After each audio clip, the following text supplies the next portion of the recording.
our next speaker. He is a student of African history, but he also has the vision to look forward and see what could be.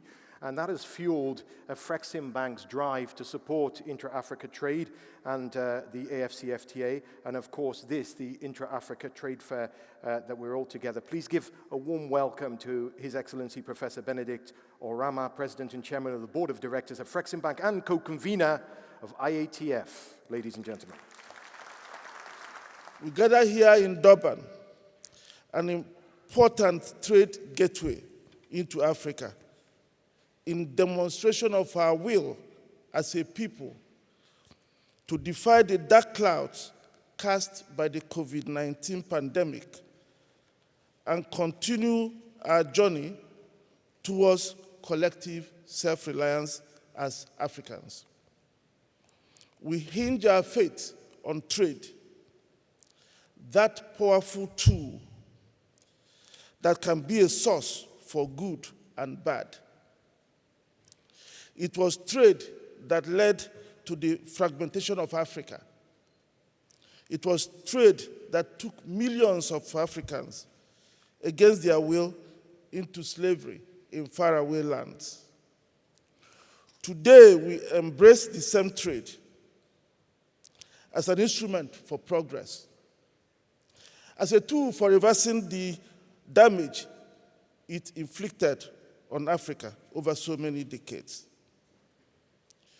The history of KwaZulu-Natal province excuse me, underscores the power of trade.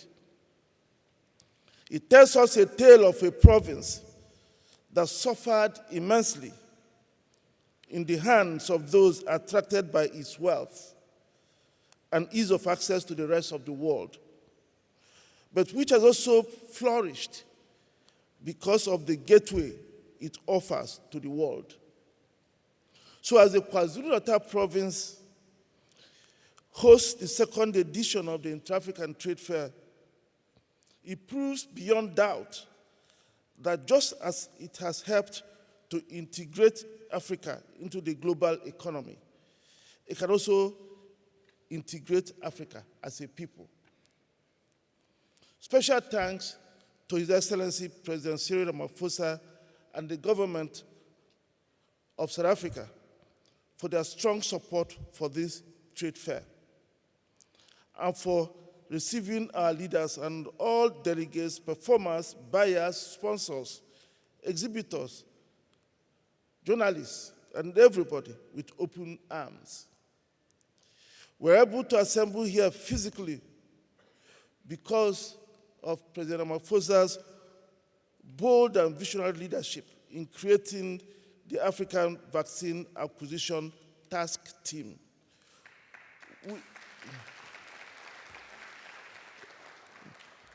which has helped Africa to eventually begin to have meaningful access to COVID-19 vaccines. We also thank South Africans for the legendary hospitality shown to us since we arrived here. And to His Excellency Premier Zikalala of the great province of KwaZulu-Natal, his government and the people of KwaZulu-Natal, we express our profound appreciation for their warm welcome. You have received us all, many as we are, with open arms. We feel at home, not because of the beautiful rolling hills and grasslands that surround us, but because we find warmth in the hearts of the people. I would also like to join in welcoming Your Excellencies, heads of state and governments, and the Deputy Chairperson of the AU Commission, who is represented here today by Mr. Muchanga, for creating the time to be here despite their very busy schedules. Your presence is a resounding endorsement of the Intra-African trade as a tool for boosting regional integration. I hope it will be understood if I especially thank my President, His Excellency Muhammadu Buhari, for joining us today with a strong delegation to support us, just as he has supported the bank over so many years. I would also like to respectfully acknowledge with much appreciation the presence of other AU commissioners here present. I also know that Her Excellency Vera Songwe made all effort to be here, but she's not. But I had to pay special tribute to her for all the support she's been giving us as a bank and also in organizing this trade fair. My special thanks to the ministers and distinguished leaders of African and international organizations and esteemed guests for joining us to mark this auspicious occasion. Your presence reflects your firm belief in the transformative power of Intra-African Trade Fair, as well as the enduring bond of friendship we enjoy. And to you, our sponsors, the exhibitors, buyers, performers, and indeed our youth, on whom our future lies, I say a big welcome. And big thanks for rising to the opportunity the trade fair offers. Your Excellencies, distinguished ladies and gentlemen, we must all be proud to have reignited the flame lit decades ago, but which prematurely burned out. The Organization of African Unity held the first ever Pan-African Trade Fair in 1972. The All-Africa Trade Fair, as it was then branded, was held under the theme to promote intra-African trade, intensify the appropriate trade infrastructure, and develop economic cooperation at all levels. His Excellency President Jomo Z. Kenyatta, in his welcome remarks at the event, said, and I quote, "This fair will send out to the world an inspiring message of the brotherhood of Africa. It will also represent in a most practical fashion the determination of modern Africa to proceed along highways of more rapid development and greater self-reliance through the proper deployment of our own talents and resources. Against the background of social events and cultural entertainment, this trade fair will be unique in its assembly of natural and manufactured goods and through its display of commercial potential," unquote. That vision is alive with us today, as it was in 1972. It underscores why we are gathered here in Durban and validates our determination to forge ahead as an integrated continent with shared aspirations. It also underpins our commitment to meet every 2 years under the auspices of the Intra-African Trade Fair to celebrate our cultures, share ideas and experiences, to trade amongst ourselves in unique product offerings, and discuss investment opportunities. The Intra-African Trade Fair is a collaborative effort of our Flexing Bank, the African Union Commission, and the AFCFTA Secretariat, along with other key partners, including the African Development Bank, the UN Economic Commission for Africa, the Afro Champions Initiative, the Arab Bank for Economic Development in Africa, the International Islamic Trade Finance Corporation of the Islamic Development Bank, and the Arab-Africa Trade Bridges Program, the World Trade Center Miami, the Pan-African Chamber of Commerce and Industry, Invest Africa, and AE Trade Group. The journey began in 2018 when the first edition of the fair was held in Cairo under the auspices of His Excellency President Abdel Fattah al-Sisi, President of the Arab Republic of Egypt. Your Excellencies, the second edition was planned to hold last year in Kigali, Rwanda, but was postponed due to the ravages of the COVID-19 pandemic that affected the timely delivery of the brand new exhibition facility the government of Rwanda has set out to construct to host the event. In the end, it was agreed among all parties that given the importance of holding the trade fair in the year trade commenced under the AFCFTA, we needed to find another destination with ready infrastructure to host a fair of the size envisaged. The KwaZulu-Natal province, a contender to host the 2023 edition of the fair, rose to the challenge and stepped in as an alternate destination.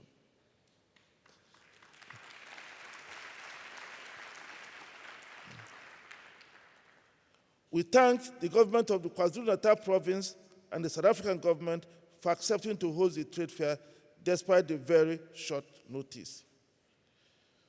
Your Excellencies, distinguished ladies and gentlemen, it is now well known that one of the most potent strategies of colonialism was to deny us information about ourselves.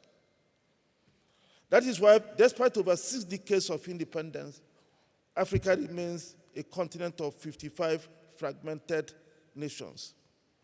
And I must add that the promise of the Africa Continental Free Trade Agreement will remain an illusion unless we reverse engineer the old colonial construct of perverse information flows.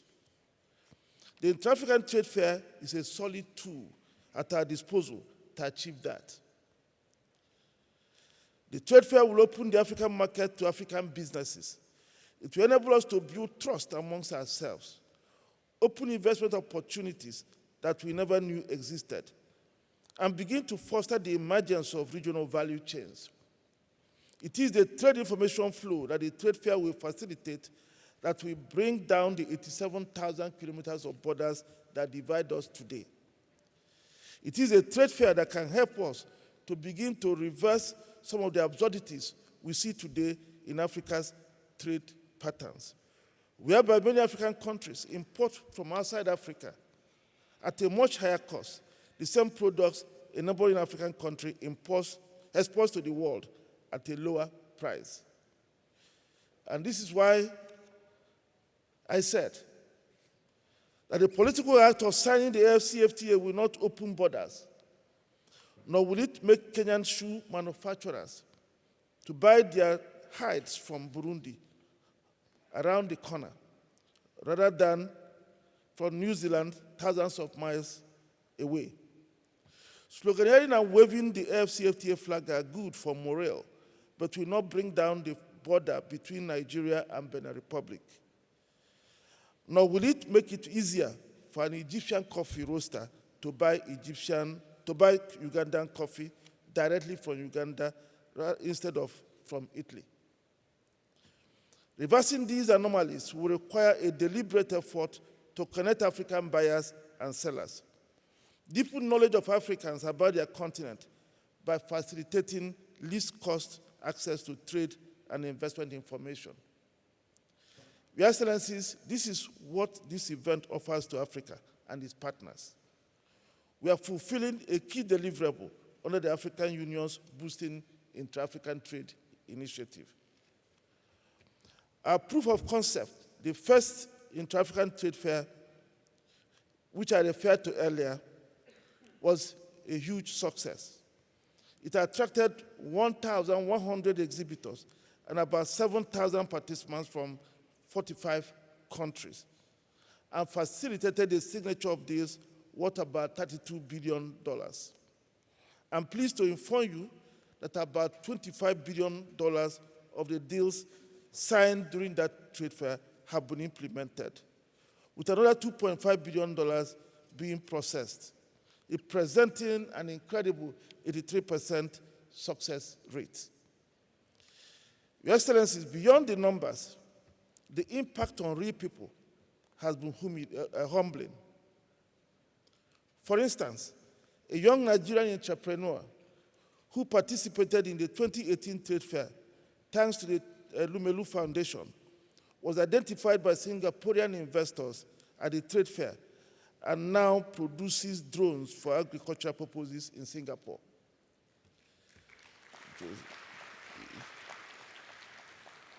It was at the 2018 trade fair that the government of South Sudan and Saudi Electric of Egypt entered a deal that led to the development of a major solar power project underway in South Sudan. It was at the 2018 trade fair that the largest intra-African EPC contract for a hydroelectric power project in an amount of $2.9 billion was signed between the government of Tanzania and two leading Egyptian engineering firms, namely Saudi Electric and Arab contractors. The financing was coordinated. The financing was coordinated by Afreximbank and was fully funded by a consortium of African banks with no banks from outside Africa. The project will generate 2,100 megawatts of hydroelectric power, representing 42% of the Tanzanian goal of generating 5,000 megawatts by 2025. It will also create 6,000 jobs in both Egypt and Tanzania. Your Excellencies, the platform we have created does not end at showcasing the array of products and services offerings in Africa. We follow the signed deals to ultimate closures. We provide financing and advisory services to attract African and international partnerships into projects. And where projects are only at a concept stage, we avail our project preparation facility to bring the concepts into bankable propositions. A Afreximbank subsidiary, the Fund for Export Development in Africa, steps in if equity becomes a binding constraint. As you can see, the Intra-African Trade Fair platform offers a comprehensive solution. It is not just a trade fair. When you enter as an exhibitor, you become a member of that one family, under the umbrella of political support provided by the African Union, standing on the regulatory platform offered by the African Continental Free Trade Area Secretariat, propelled by the financial and ancillary services offered by Afreximbank and the numerous partners I already called out. And as we build the IATF forward together, we are reminded of the closing remarks of His Excellency, former President Olusegun Obasanjo, the chairman of the Advisory Council, at the 2018 edition of the Trade Fair. He said, and I quote, "From all accounts, this maiden event has been successful beyond my own expectations. We have put our hands on the plow and we cannot look back," unquote. We have come to Durban with the plow firmly in our grips. We have set high targets for the 2021 edition. We expect at least 1,000 exhibitors. I'm aware that we have achieved about 1,100 exhibitors.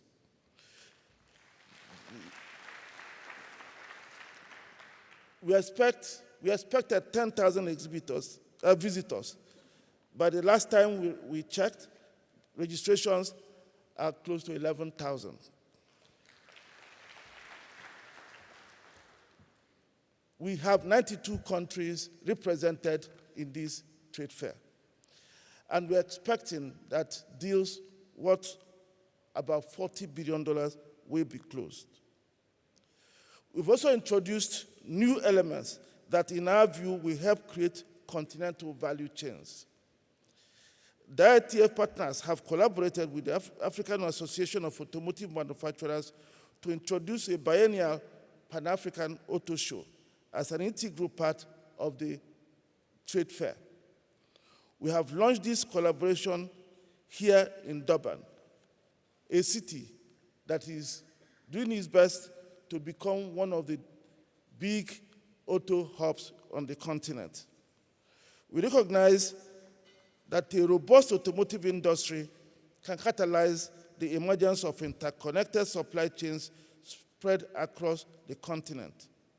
With an average vehicle boasting over 30,000 components, a vibrant automotive sector can trigger the emergence of rubber and rubber-related auto parts industries in rubber-producing countries of Nigeria, Cameroon, Cote d'Ivoire. It will also boost activities in metals-producing countries and also in leather-producing countries. It will also foster the development of petrochemical industry. The auto industry is a big enabler, can be a big enabler for industrialization on our continent.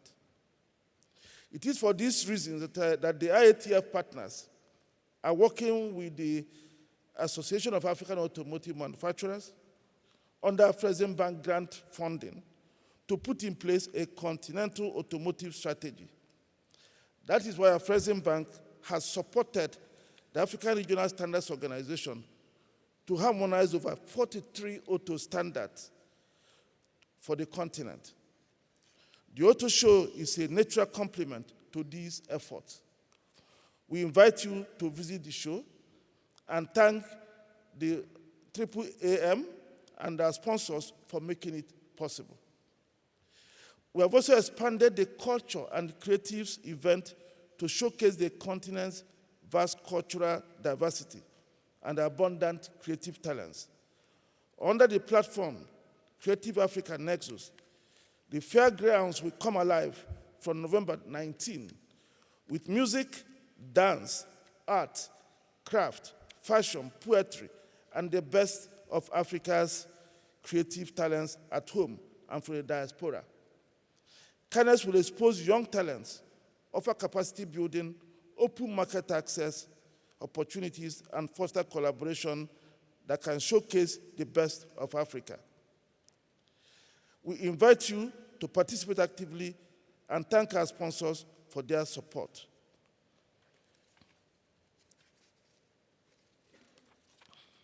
Determined to prove that our vibrant youth population can be an asset and not a liability, we have also launched an expansive youth pavilion under the AUC's auspices during this fair. The pavilion will showcase the innovation of Africa's youth startups.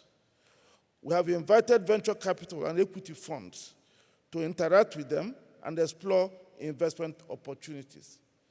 Special thanks to AE Trade, Tony Elumelu Foundation, Bank of Industry Nigeria, the province of KwaZulu-Natal, and others who worked with Afrexim Bank, the African Union Commission, and the AFCFTA Secretariat to make this possible.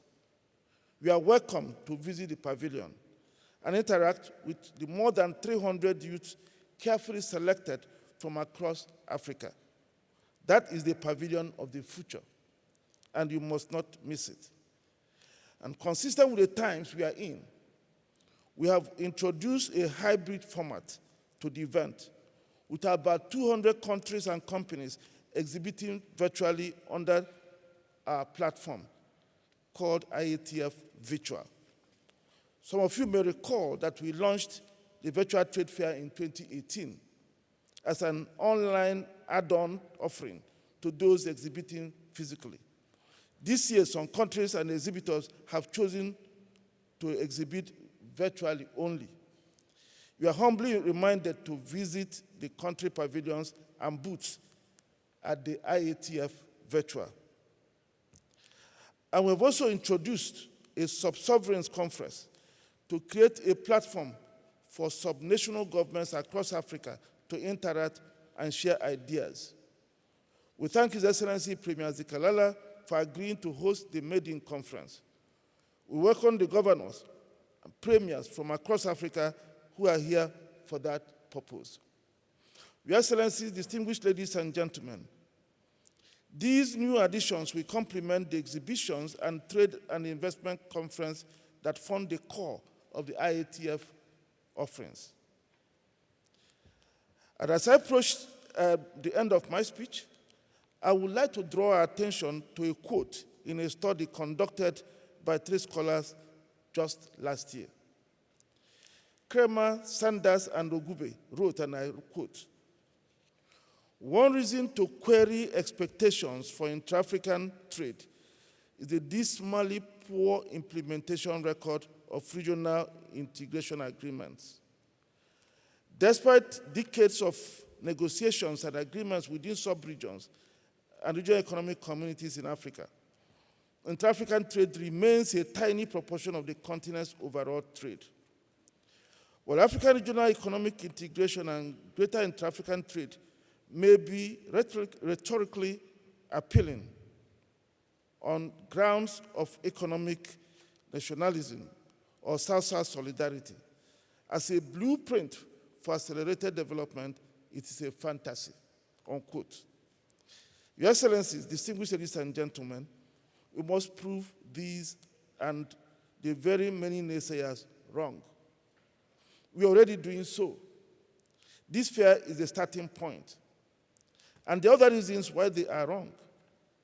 Today we have a strong and dynamic secretariat, AFCFTA secretariat, with knowledge and energy to drive AFCFTA agenda.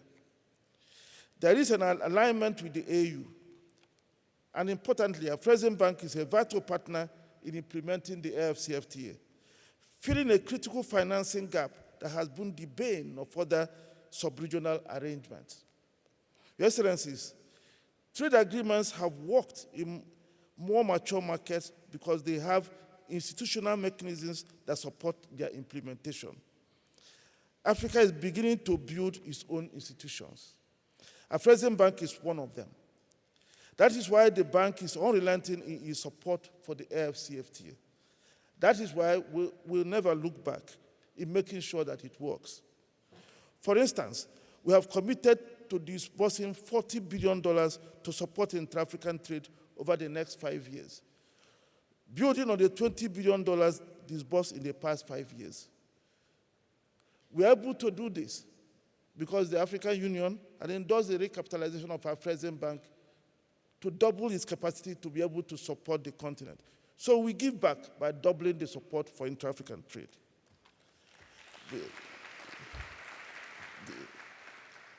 We're also providing letters of credit confirmation lines to African commercial banks to support cross-border trade. It is our aim to onboard 500 of the 600 regulated banks with aggregate lines of over $8 billion to support intra-regional trade through LC confirmations. The bank has so far onboarded nearly 480 and is today the bank with the widest messaging links with African banks in the world. Working with the AU and the AFCFTA Secretariat, we have created a Pan-African payment and settlement system to facilitate cross-border payments in national currencies. The system, which is currently piloting in the West African Monetary Zone, will strengthen national currencies, integrate Africa's payment infrastructure, and save the continent about $5 billion in transfer charges we pay to others annually. Above all, it will return to Africa large volumes of trade diverted away from the continent due to currency issues. Our President Bank is supporting the pilot in an amount of $500 million and expects to expand this to $3 billion when the payment system becomes continentally adopted. We are also piloting an Africa Collaborative Transit Guarantee Scheme in the COMESA region. This will facilitate an uninterrupted flow of goods across multiple borders with a single transit bond operating on a risk-sharing platform with country-specific issuers. Our President Bank is committing $1 billion to the scheme. We envisage that the scheme will save the continent about $300 million in transit costs annually. And with it, goods can move from Cape to Cairo seamlessly, saving time and costs. We have created a trade information portal that will complement the trade observatory that the AU is currently implementing. This trade information portal is artificial intelligence enabled and is able to predict supply chains. A customer due diligence repository platform, also called the MANSA platform, has been created to ease the cost of compliance and to restore investor confidence in and attract investments into Africa. The MANSA platform issues African entity identifier numbers that act as a passport for accessing certain services. About 1,500 entities from all across Africa have already been onboarded on this platform. We are working with the AFCFTA Secretariat to create an $8 billion AFCFTA adjustment facility that will cushion African countries from fiscal revenue losses from the tariff removals associated with the AFCFTA, and to help the private sector to retool their operations as they reorient the operations towards the continental market. We have also created a subsidiary, a fund called the Fund for Export Development in Africa, to support manufacturing, because we know that equity, patient capital is something that we need if we truly want to industrialize the continent. Also, the bank has launched the Africa Quality Assurance Centers, through which it is developing quality infrastructure with up-to-date technology for the testing and certification of agro-processed and manufactured goods for intra-African trade and trade with the world.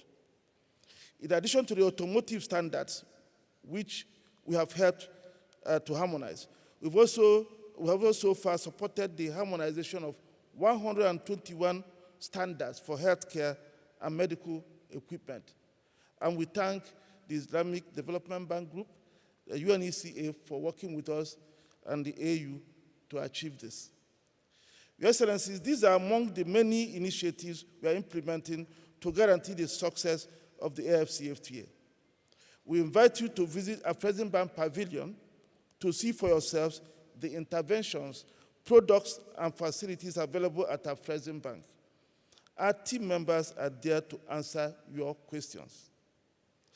Permit me now to once again thank His Excellency President Cyril Ramaphosa, all the heads of state and governments here present, the Honorable Premier Silesi Kalala, and all distinguished guests for joining this opening ceremony. I also like to especially thank the sponsors for their generosity. Without them, this event would have been difficult to host. Special thanks to His Excellency Chief Olusegun Obasanjo, Chair of the IATF Advisory Council and former President of Nigeria, as well as to Mr. Jean-Louis Ekra, the Vice Chair of the Advisory Council, for the enormous support and sacrifice they and the members of the Council had to go through. We met 14 times over the past few years, which made it possible for this event to be held today.